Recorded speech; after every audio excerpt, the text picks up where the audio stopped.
Ladies and gentlemen, the Trump DOJ is investigating Michael Cohen for perjury. The guy is actually going to prison for bank fraud, and he stated under oath, obviously intentionally, that he never committed bank fraud. That's just one of the lies that he told, in addition to testimony that absolutely debunks, absolutely undermines the ridiculous claims in the Steele dossier. So he was never told by Trump to lie. He was never in Prague. We'll get into that in a second. My name is H.A. Goodman. I'm an author, columnist, and journalist. Hit subscribe right now. My article in the Federalist today, you must share everywhere. If you're on Twitter, I'm not on Twitter. So I deleted my social media because I'm just protesting Facebook, Twitter, everything. But if you are still on Facebook and Twitter, it's below. Why Bernie Sanders supporters should vote Trump in 2020. Great economy. And by the way, a rebuttal to having more. This is the first time in American history we've had more jobs than people to fill those jobs. A rebuttal to that, to Trump's amazing economy, with 467,000 manufacturing jobs created and 300,000 manufacturing jobs lost under Obama. A rebuttal is not, well, he was inherited a good economy. No, the economy was on a downturn. That's one of the reasons Clinton lost. It was like a 1.55, 1.6% GDP growth. The year before was higher, in 2015. So it was on a downturn. Now you look at GDP, you look at the economy, you look at a whole bunch of things on the upswing. Trump's policies are working. Now, this notion that our allies are upset with us, that's absurd. Our allies weren't happy about what Bush did and what Obama did with Libya. Well, some of them were part of the catastrophe, turning Libya into a failed state. That's what President Obama did. President Trump presided over the beginning of peace between North and South Korea. If you were a petulant, pathetic fool, and you say, "Oh my God, look, the peace talks failed." No, they didn't fail. There will be another round of peace talks, but that's further than anything Obama achieved. Clinton wanted to ring China with missile defense. So you're looking at, and I explain everything in my article in the Federalist below. The Federalist is an amazing publication. Share that everywhere. Why Bernie Sanders supporters should vote Trump in 2020. I used to be, I'm a Trump supporter now, but I was called the biggest Bernie Sanders booster on the internet in 2016 by the Huffington Post. The Washington Post called me the unofficial scribe of Sanders' most hardcore voters. I explain everything from reviving the steel industry to 467,000 manufacturing jobs, to a great economy, to peace between North and South Korea, to the fact he's bringing home Americans from endless counterinsurgency wars, to the fact that President Trump signed prison reform. He's not an orange racist monster. All of this stuff, the biggest critiques of Trump is, well, he said this, he represents this, our allies are upset. Nothing tangible. In terms of tangible accomplishments, specific accomplishments, he's a great president. But anyway, share that below. Why Bernie Sanders supporters should vote Trump in 2020. I say this as a former Bernie Sanders supporter. I'm obviously a Trump supporter now. Ladies and gentlemen, and share that everywhere. That article, share that everywhere, every social media platform. Congress of the United States. So before we get to the fact that Michael Cohen debunked the BuzzFeed nonsense regarding the Steele dossier. He was never in Prague. He doesn't have any evidence of collusion. He stated categorically there's no evidence of collusion. He doesn't have any because there wasn't any. Because guess what? Informing the country that Bernie Sanders was cheated, which gets to the $10 million. I didn't even put this in the article. But if you have a guy you know is going to be cheated and he's raising $10 million already, the question is, why would anyone give any more money? It's your money. Go ahead if you're watching this. Oh my God, it's your money. Go ahead and give if you want to give. But he's not going to win. There's like a 1% chance, and even if he were to win, because Clinton's running in 2020, she's going to be the nominee. Even if he were to win, he wouldn't be the same Bernie Sanders that was a threat and an obstacle to the establishment. Trump is. Notice how James Clapper and John Brennan and James Comey and Strzok and Page, they're not worried about Bernie. They're worried about Trump. because Trump is bringing home Americans from a never-ending conflict and a whole bunch of things. I explain in the article. Read it, share it, everywhere. But this is Congress of the United States, the Honorable William Barr. We write to refer significant evidence that Michael D. Cohen committed perjury and knowingly made false statements during his testimony. So several times during his testimony, Mr. Cohen denied committing various fraudulent acts that he pleaded guilty to in federal court. I never defrauded any bank. These denials are intentionally false. Mr. Cohen pleaded guilty to 5 counts of income tax evasion, 1 count of making false statement to a bank institution, 1 count of causing an unlawful corporate contribution, 1 count of excessive campaign contribution, and 1 count of making false statements to Congress. Look, he was suing BuzzFeed prior to all of this, and he was on cable network shows defending Trump. The guy he sold his soul to the Democratic Party, just like a lot of people who have sold their souls. What took place yesterday was pathetic. Here's a guy who spent 10 years, Trump told me 500 times to commit an illegal act. After the 200th time, did you realize, hey, maybe I shouldn't hang out with this person if it's true? Think about that for a second. What kind of individual? One of the statements was, 500 times he told me to commit an illegal act. At what point, I mean, for me, the first time I hear something like that from anybody, or if I were to, I'd be like, later, I'm out. No thanks. Don't need to work with you or hang out with you. But you have Trump, who allegedly told Michael Cohen to commit 500 illegal acts. Okay? When, like the 450th request, did it ever occur to Michael Cohen, if that's true, to maybe leave? What about all the horrible racist statements he's allegedly made? Why would you still hang with a person who says those things or who thinks like that? So all of this, and he's like, I was a fool. My God! And you know what they do? They use and they just toss you aside. The left, the Democratic Party, what they've done with Michael Cohen is like, look, you know what? Here's sell your soul and you'll get a reduced sentence. That's exactly why he did what he did yesterday, which is a bunch of nonsense, no evidence of anything, and actually debunks the whole. The Mueller probe says that Michael Cohen, the Steele dossier says that Michael Cohen was a key figure in a Russian intelligence plot to inform the country through a hack of the DNC that Bernie Sanders was being cheated. While at the same time, Democrats say not only did the Russians hack the DNC to inform everyone that Bernie was cheated, they also say in the same breath, Bernie Sanders was never cheated. And he just lost fair and square. He couldn't win. So which one is it?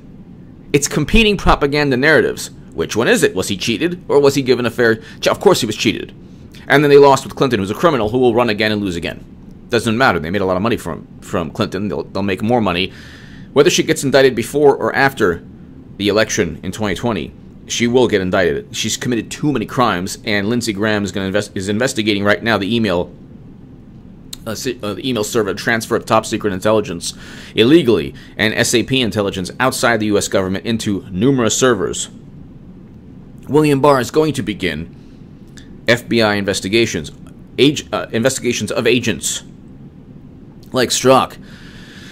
But here, Mr. Cohen repeatedly testified that he did not seek employment in the White House. Okay, this is demonstrably material and intentionally false. Well, of course, there's evidence that he wanted to work in the White House. That's even part of what the prosecutor stated to get him on his charges. He wanted to work in the White House. Mr. Cohen testified he did not direct the commission of a Twitter account. Okay, so specifically, Mr. Cohen says, I didn't actually set that up. It was done.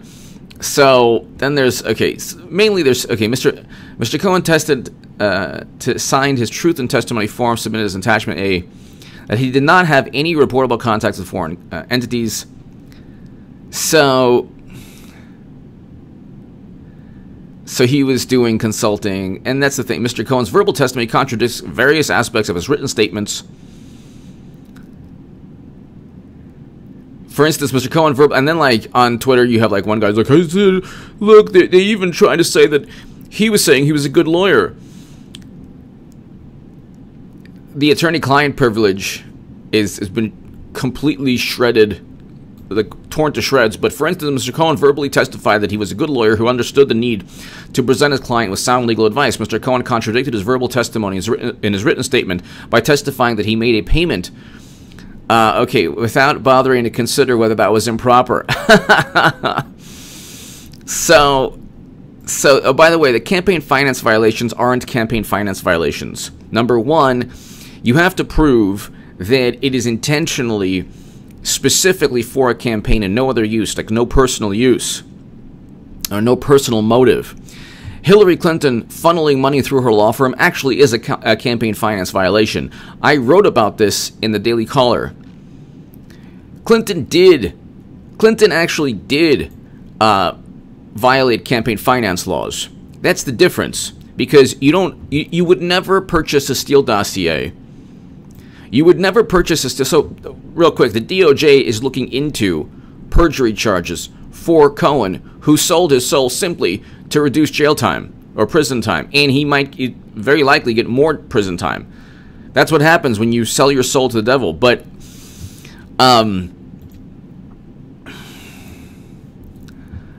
all of this is so convoluted.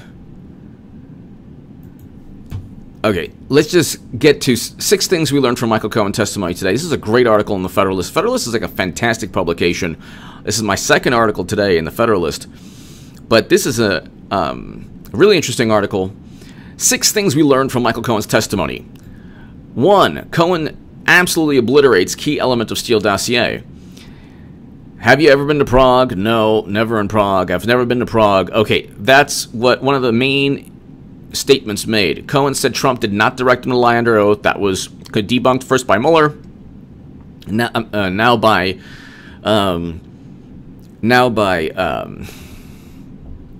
Michael Cohen. Cohen admits he has no evidence of Russia collusion. So that's the thing. He has no evidence. Questions have been raised about whether I know of direct evidence that Mr. Trump or his campaign colluded with Russia. I do not, and I want to be clear, but I have my suspicions. Oh, of course you have your suspicions. Colluded with Russia to do what? Facebook ads, Buff Bernie coloring books? What? It's ridiculous. It's ridiculous. The whole thing is absurd. The whole thing is absolutely absurd. That anyone would think that Russia would hack the DNC when Clinton's server was open to the world, and we know that China hacked her server from Louis Gohmert and Inspector General Charles McAuliffe. It was unencrypted she was using an AT&T email account for the first 3 months. Then the next 3 months, she used a Clinton email. It wasn't encrypted. And the AT&T account wasn't encrypted in 2009. So she used an unencrypted server for 5.5 months. Why would the whole notion that Russia would hack the DNC but not her server is absurd?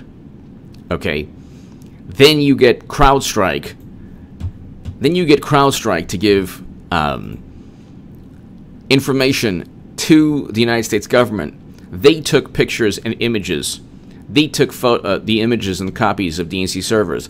Guess what? CrowdStrike was paid by the Democratic Party. Why would this a conflict of interest? Why didn't they just get Trump Strike? Why didn't they go to the RNC and ask for simply ask for a referral for a great tech company? No, they wanted a tech company to reiterate their nonsense, and they found one. It's a conflict of interest at best, and it's an overt fabrication, which is what took place. But there's no evidence of Trump-Russia collusion. Where's the evidence? There's a Mueller report after 2 years.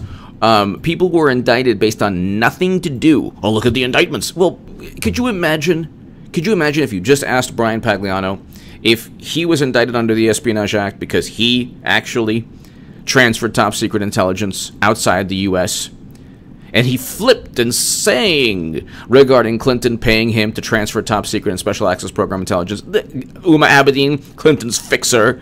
How many fixers does Clinton have? So it's unbelievable. Jim Jordan. Yesterday's hearing, Michael Cohen made at least 6 false statements. Representative Meadows and I have referred Mr. Cohen to the Justice Department for perjury. Looks like he lied to Congress again. Look, you put somebody out there who has so much in terms of testimony, and federal prosecutors, state prosecutors, already stated you wanted to work. You wanted to work at the White House, didn't you? And then he's like, no, I never did. And there's evidence. Well, yeah, he did. There's evidence that he did, that he wanted to work. I mean, also, the main thing is you lie about, well, I never committed a fraudulent act. He's going to prison for fraudulent acts. I never defrauded any bank. He's going to prison for defrauding banks. So this is not working out, definitely not working out well for Michael Cohen, who, by the way, if you look at Michael Cohen and Manafort and everyone, whether it's Papadopoulos or Flynn, who was set up, Papadopoulos was set up also. If they did the same thing to Clinton, you would have not only Clinton indicted, so many other people indicted for actual crimes that they've committed. The DOJ is looking into perjury. He's going to get charged. Well, let's put it this way. He faces a serious risk of getting additional sentencing. All because you sold your basically, the whole thing yesterday is, I'm so sorry I worked for Trump. Trump is so horrible. Oh my God. Objectively, he's a great president. There's no objective way. It's like, you can't say that it's not a good economy. The best you could say, well, Obama gave him a good economy. Yeah, he's not a bad president. He's a very good president, actually. And if you appreciated Bernie Sanders in 2016, vote for Trump in 2020, because Bernie now is an extension of the same corrupt system that cheated him. And actually, I mean, what he's doing is completely unethical. Raising $10 million, knowing that you're going to lose, already being cheated by CNN in a town hall, with Democratic officials pretending they're biology professors. Are you kidding me? That's nuts. He's already getting cheated again. Slate is already writing hit pieces on him. He has zero chance to win, practically zero chance. And I was right in 2015 that in a fair primary he would have won. So Democrats are like, oh my God. Well, if they listened to me, first of all, thank God Trump won. But had they listened to me, Bernie Sanders would have won a fair primary and actually would have won the election. Michigan, Pennsylvania, Wisconsin. Michigan and Pennsylvania haven't voted for a Republican in a presidential election since 1988. Wisconsin since 1984. They voted for Obama twice, Clinton twice, Kerry twice. They would have if theoretically, under normal circumstances, or what one would consider normal circumstances, the Democrats rallied around the nominee that actually won. That's why they have a primary, to ensure they get the best nominee. He would have won at that moment in time. In an alternate universe where Debbie Wasserman Schultz didn't lie and resign in disgrace, and there wasn't a rigged primary because of Debbie Wasserman Schultz and Donna Brazile, who, by the way, Debbie Wasserman Schultz was on the panel questioning Michael Cohen about Russian interference when she cheated Bernie Sanders, and there's still no evidence of Russian interference working with Trump. There's not actually not even evidence of Russian interference. How many people changed their votes because of Facebook ads of Buff Bernie coloring books or Twitter bots? Are you kidding me? Oh, what about the indicted Russians? Yeah, that's based on a CrowdStrike assessment. It's the equivalent of listening to allowing a defense attorney.